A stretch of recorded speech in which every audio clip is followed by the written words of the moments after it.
Барлықтарыңызға сәлем. Сіздермен бірге мен Шарықта Ұлы Заңғар.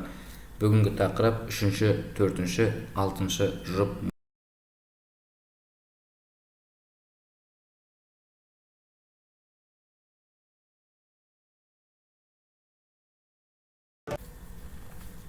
Көз қозғалтқыш нерв, нервус окуломоториус. 3-ші жұп ми нерві. Бұл нервтің ядролары орталық мида орналасады. Яғни оның бір тақ, яғни непарный, орысша айтқанда ядросы, және екі жұп ядролары болады. Оның жоғарғы екі ядросы суретте жоғарғы көрсетілген бірінші, екінші ядролар. Олар бірінші Перле ядросы, екінші Якубович ядросы. Олар вегетативті ядролар. Вегетативті қозғалтқыш ядролар, нақты айтатын болсақ. Үшінші ядро қозғалтқыш ядро. Яғни вегетативті қозғалтқыш ядролар, олар біздің еркімізге бағынбайтын бұлшықеттерді нервтендіреді. Ал соматикалық қозғалтқыш ядролар біздің еркімізге бағынатын бұлшықеттерді нервтендіреді. Қазір оны түсіндірем. Келесі. Перле ядросы. Перле ядросы ортаңғы мидың, жалпы мидан ортаңғы мидың аяқшалардың арасындағы шұңқыр, аяқша аралық шұңқырдан шығады. Шыққаннан кейін екі тармақ, яғни екіге бөлінеді. Оң көзге және сол көзге баратын.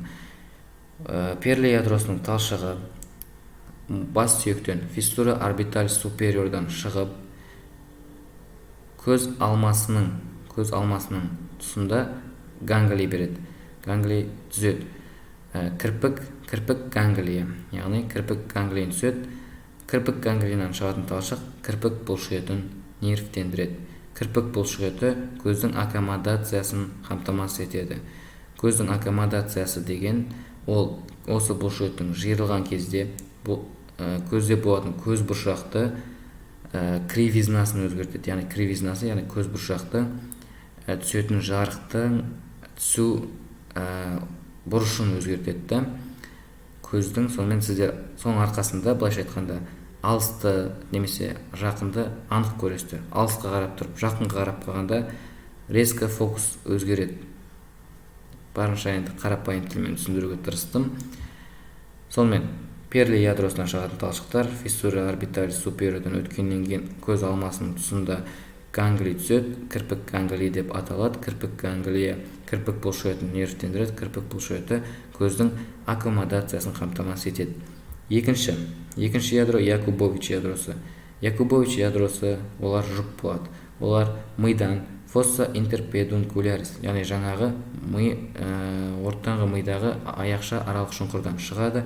Аяқша аралық шұңқырдан шығып, фистура орбиталис супериордан жоғарғы көз саңылауынан, яғни бас сүйектен шығады.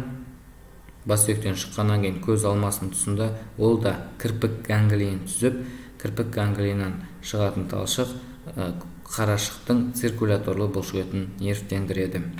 Тағы айтып кететін маңызды зат, ол ганглийге дейінгі талшық, яғни мысалы мына талшық, ол преганглионарлы талшық деп аталады. Ал ганглийдан кейінгі талшық постганглионарлы талшық деп аталады. Осыны есте сақтаңыздар. Келесі, үшінші ядро, қозғалтқыш ядро. Ол соматикалық қозғалтқыш, яғни көздің жанындағы біз өзіміз еркінімізге бағынатын бұлшықеттерді нервтендіреді. Олар, яғни біздің көзіміз жоғары қарату, қарашықты, яғни жоғарғы қарай бұру, төмен бұру, оңға, солға біздің қарауымызды қамтамасыз ететін бұлшықеттер. Яғни оны біз өзіміз басқара аламыз. Сондықтан бұл қызыл түспен беріліп тұр. Яғни бұл қозғалтқыш талшықтар шығады бұл ядродан. Қозғалтқыш ядродан шығатын талшықтар ортаңғы мидың аяқтарының арасындағы шұңқыр, аяқша аралық шұңқырдан шығып, фистура орбиталис супериордан бас сүйектен шығып, екі тармақ береді. Жоғарғы тармақ, төменгі тармақ. Жоғарғы тармағы, яғни рамус супериор, көздің жоғарғы тік бұлшықетін және де жоғарғы қабақты көтеретін бұлшықетті нервтендіреді. Ал төменгі тармақ медиалды тік бұлшықетті және де төменгі тік бұлшықетті, сонымен қатар төменгі қиғаш бұлшықетті нервтендіреді. Келесі. Мынау жаңағы мидың төменнен қараған көрінісі. Бұл жерден сіздер жаңа біз айтқан аяқша аралық шұңқыр, яғни осы окуломоториустың мидан шығатын жерін көре аласыздар. Мынау мидың, ортаңғы мидың екі аяқшасы. Осы екі аяқшаның арасындағы шұңқыр фосса интерпедункулярс деп аталады. Ол мына жерде көрініп тұр. Мынау шығып тұрған ақ нерв, ол жаңағы нервус окуломоториус. Ал мына суретте сіздер оның, яғни бас сүйектен, нервус окуломоториус бас сүйектен қай жерден шығады? Ол мына тұрған фиссура орбиталис супериордан шығады. Мына көз шарасы, көз ұясы. Соның артқы қабырғасындағы фиссура орбиталис супериордан шығады. Шығыршық нерв, нервус трохлеарис, төртінші жұп ми нерві. Шығыршық нерв ядросы бірақ қана ядросы болады. Ядросы меншікті ядро деп аталады, немесе қозғалтқыш ядро деп атасаңыздар да болады. Нервус трохлеаристің меншікті ядросынан шығатын талшықтар ортаңғы мидың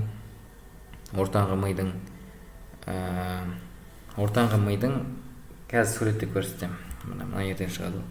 Мынау міне ортаңғы ми. Оның 4 төмпешігі болады, жоғарғы төмпешіктері, төменгі төмпешіктері. Ал мынау жоғарғы ми желкені. Мына жерде кесіліп тастаған, көріп тұрсыздар, кесіп алып тастаған. Негізі ол бүйтіп мына ромб тәрізді шұңқырды жауып жатады. Ромб тәрізді шұңқыр деген мынау. Осы ромб тәрізді шұңқырдың жоғарғы бөлімін жауып тұрады. Осы ми желкенінің ортаңғы миға бекитін жерінде бізде жаңағы френилум вели медулярис супериор деген зат бар. Френилум вели медулярис супериор құрылым бар, нақтырақ айтатын болсақ. Мына бір жерде сөйтіп атайды. Вели деген желкен деген сөз, медулярис деген ми деген сөз, супериор деген жоғарғы деген сөз. Френилум деген ол френилум деген сөз. Міне осы жерден шығады. Мынау шығып тұрған нерв, ол нервус трохлеарис. Жалпы нервус трохлеарис ол ми бағанының, мынау тұрған ми бағаны.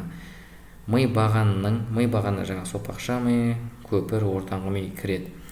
Ми бағаны ол миға кіріп тұрады ғой. Ми бағанының тарзальды бетінен шығатын жалғыз нерв, ол осы нервус трохлеарис. Қалған нервтің бәрі, шығып тұрған бәрі нервтар, олар мына ми бағанның алдыңғы бөлімінен шығады. Бұл түсінікті деп ойлаймын. Шығыршық нервтің меншікті ядросынан шығатын талшықтар ортаңғы мидың төменгі бөлімдегі френилум вели медулярис супериордан шығып, бас сүйектен фиссура орбиталистан шығады. Фиссура орбиталис супериор. Бағана суретте көрсеткен болатынмын. Сол фиссура орбиталис супериордан шығып, көз алмасының тұсында жоғарғы қиғаш бұлшықетті нервтендіреді. Әкететін нерв, нервус абдуценс, 6-шы жұп ми нерві. Әкететін нервтің бірақ қана ядросы болады. Ол ядро қозғалтқыш соматикалық ядро деп аталады. Яғни ол біздің көздің маңындағы өзіміз басқара алатын бұлшықет нервтендіріп тұр. Сондықтан да ол соматикалық деп аталады. Ол мидан бұлшықетке барып тұр, жалпы бұлшықет нервтендіріп тұр. Сондықтан ол моторикалық немесе қозғалтқыш деп аталады. Яғни соматикалық қозғалтқыш ядро. Соматикалық қозғалтқыш ядродан шығатын талшық көпір мен сопақша мидың пирамидаларының шекарасынан шығады мидан. Яғни сопақша мидың оливасы бар және пирамидасы бар. Осы пирамидасын көпірмен шекараласатын жерден әкететін нерв мидан шығады.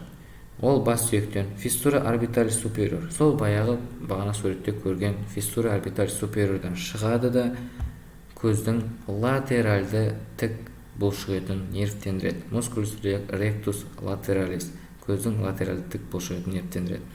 Көздің латеральды тік бұлшықетін әкететін нервтендірді. Көздің жоғарғы қиғаш бұлшықетін жаңағы 4-ші шығыршық нервтендірді. Қалған айналасындағы бұлшықеттің бәрін нервус окуломоториус нервтендіреді. Келесі. Видеоның соңына сіздерге мынандай бір қосымша ақпарат беріп кеткім келіп тұр. Мына жерде осы видеоны осы жерге дейін көрген адамдарға кішігірім сыйлық, нерв бұлшықет деген кесте жасадым. 3-ші, 4-ші, 6-ші жұп ми нервтері. 3-ші нервтің мынау Перли ядросы, мынау Якубович ядросы, мынау қозғалтқыш ядросы. Яғни Перли ядросы нені нервтендіреді, Якубович ядросы нені нервтендіреді, қозғалтқыш ядро қандай бұлшықеттерді нервтендіреді. Осындай бір кесте скрин жасап, жаттап жүрсеңіздер болады. Өте ыңғайлы деп ойлаймын. Енді келесі бір айтып кететін нәрсе, тоже жалпы жүйке жүйесін түсінуде маңызды зат. Көз бұлшықеттерін афферентті талшықтар миға қай нерв құрамында барады. Мынау міне жалпы ми деп ойлайық та, ми. Ал мынау бұлшықет, яғни шеткі бір мүше, да. Мидан шеткі бір мүшеге, яғни эффекторға, немесе в данном случае бұлшықетке баратын талшықты эфферентті талшық деп атаймыз. Эфферентті. Ал осы шеткі бір эффектордан, яғни бұлшықеттен немесе безден миға баратын талшықты афферентті талшық деп атаймыз. Афферентті, сезімтал талшық. Мынау қозғалтқыш талшық. Эфферентті талшық немесе қозғалтқыш талшық, ал бұлшықеттен миға баратын афферентті немесе сезімтал талшық. Осы бір көз бұлшықеттеріне эфферентті талшықтар жаңағы 3 нервтан келеді. 3-ші, 4-ші, 6-ші нервтан. Ал қайттан, мысалы, осы бұлшықетте мысалға бір рецептор бар да, терморецептор. Осы жерде температура өзгерді деген ақпаратты ол миға қалай жеткізеді? Миға. Ол тура осы нервпен жеткізбейді, өйткені бұл нерв қозғалтқыш қана нерв, ол тек қана мидан бұлшықетке ғана апарат импульсті. Ал осы жердегі жаңағы температураның өзгерді деген ақпаратты миға апаратын, сол туралы ақпаратты миға апаратын талшық, ол нервус тригеминустың тармағы нервус офтальмикустың құрамында болады. Яғни сезімтал талшықтар бұл бұлшықеттерден миға 5-ші жұп ми нерві нервус тригеминус арқылы жетеді екен. Сонымен сіздер 3 көздің бұлшықеттерін нервтендіретін нервті, яғни 3-ші, 4-ші, 6-ші нервті толық түсініп алдыңыздар. Видео ұнаса лайк басыңыздар, ұнамаса дизлайк басыңыздар. Ең бастысы білімдеріңіз күнделікті шарықтасын.